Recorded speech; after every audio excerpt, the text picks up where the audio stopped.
Well, hello, look at this. We were promised a Meteor update, and while 20.3 turned into less than that, we now have it in 20.4. Look at this, cool new weapons. And who doesn't like that? Our airplanes, you look at the new zombies and just awesome things. Really love it, all ready to go. And I'm going to go through all about it this patch. So make sure you like the video by hitting that thumbs up and ring the notification bell and then subscribe. So, meaty, no. Actually, all this meat is from a popular mod pack. And you might wonder, why did I bother putting all that in? Well, there's really nothing much that is interesting in this patch. Just some fixes and additions and changes that I think for most players, at least for the moment, might not notice. There are, however, some big changes that are being set up that will affect the mods and the mod packs, and that is started to get hotly debated on the 7 Days forums. I will cover that as well. A small hint, it's the mod location. So let's look a little bit at the patch note. They do mention there's a couple of changes to the server configs if you're running a server. I'm not really sure what happens if you don't have these values. Hopefully they just default to something as opposed to just crashing. But if you want to get into actually trying out, this is an experimental version. It is not stable yet, so you do have to enable it in Steam. And doing that is really simple. Just go to your Steam client, right click, hit properties. Then you go down to betas, and here in the drop down you select latest experimental unstable build. Just close it and it will download and install the latest. If you want to go back to the latest stable, which is 20.3 right now, you just select none, which of course I'm not going to do because I've installed 20.4 to try it out. As always, if you plan to play a save and experimental, I highly recommend taking a backup. Nothing is worse than trying it out, something wrecks your save, and you rage quit. Well, you don't exactly rage quit as you can't even start, so you can't quit, but more like rage uninstall the game. So as mentioned, they've been working on this server browsing, and there's some more things further below that seems to sort of be non-core game related, but it's sort of in this support around it, such as the server browsing and having a region. I think is helpful. Normally I just look at the ping. If the ping is low, you know it's closer to you. If it's something else, such as a higher ping, you know it's further away. But having the different regions, I guess it sort of works. It's a little bit weird though. You have North America East and North America West when, I mean, compared to the size of Asia, for instance.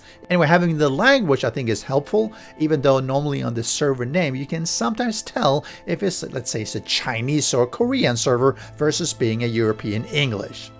Now, an interesting addition is the EUS P2P networking for cross-platform P2P games.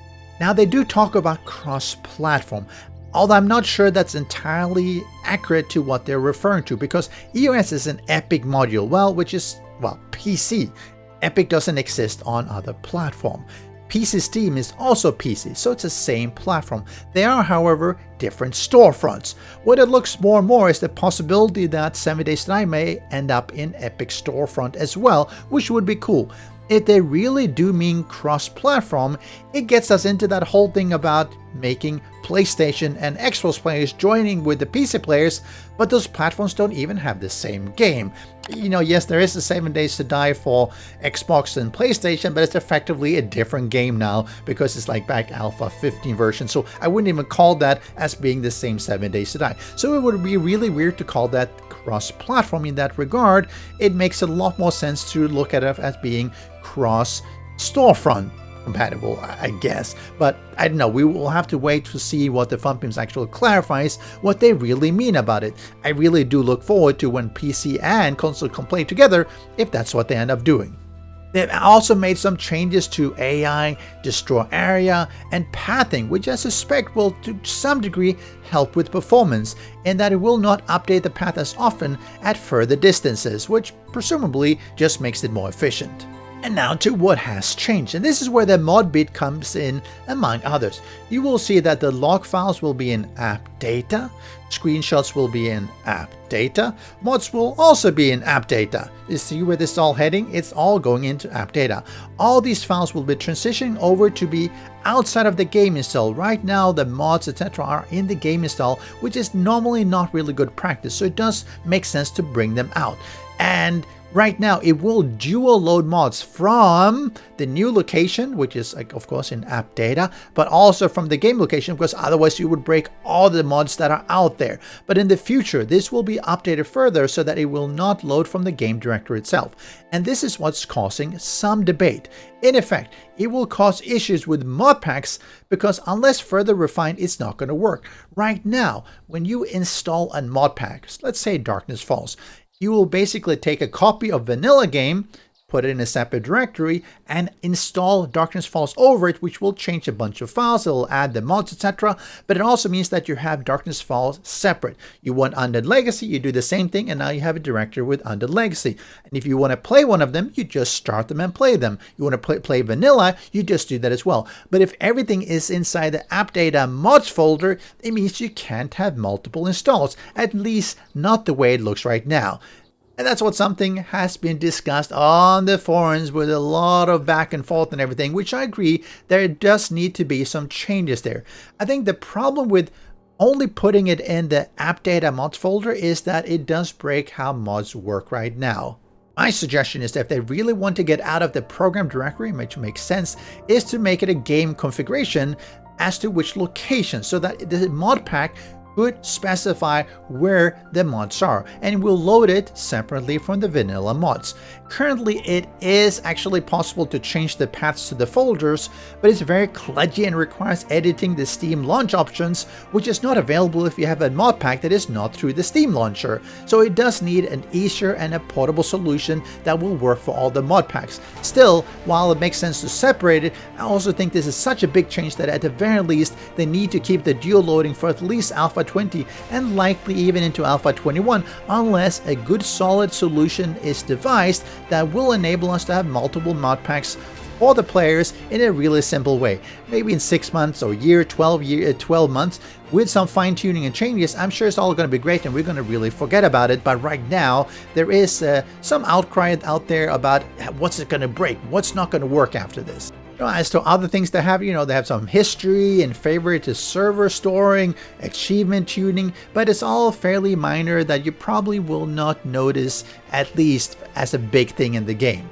But going into the fixed category, there have been a bunch of those as always. Errors are fixed, robotic turrets were fixed, vehicles spawning underground has been fixed, and a very cute bug where two-wheel vehicles could actually drive up vertical walls, which you might have seen in some videos. It looked great, but perhaps not quite intended, obviously. You might have run into some of these changes, and if so, it's great they're fixed. Many are fairly specific, and you might not actually have seen any. A quick mention on the error fixing.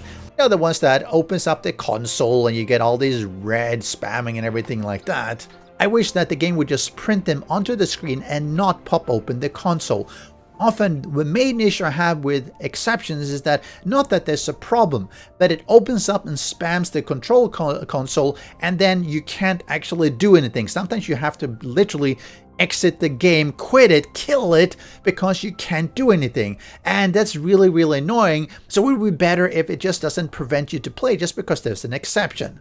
And that really brings us to then. As I said, nothing that will really impact players, much at least, except for some of the bug fixes, but I do suspect that all the changes with the mod loading will definitely impact how we look at mod packs. I wish their definition of meaty included something of real value, as it really feels like we're getting small tweaks and changes, but nothing is really added to the game that's making it better, at least in between. We're having the big versions of Alpha 17, 18, 19, 20, but the minor versions in there, there are small tweaks and fixes, but nothing that are really meaty and giving us something new. Maybe even if it's just a new vehicle or maybe a new zombie or something. But what do you think? What would you like to see in the next 20.5 patch? Or would you rather they hold all the new features into Alpha 21? I appreciate you taking the time to watch the video. Make sure you did hit that like button and subscribe so you can catch my next videos. Special thanks to the great patrons supporting the channel. If you would like to join the Vedui community and support these videos, do follow the Patreon link.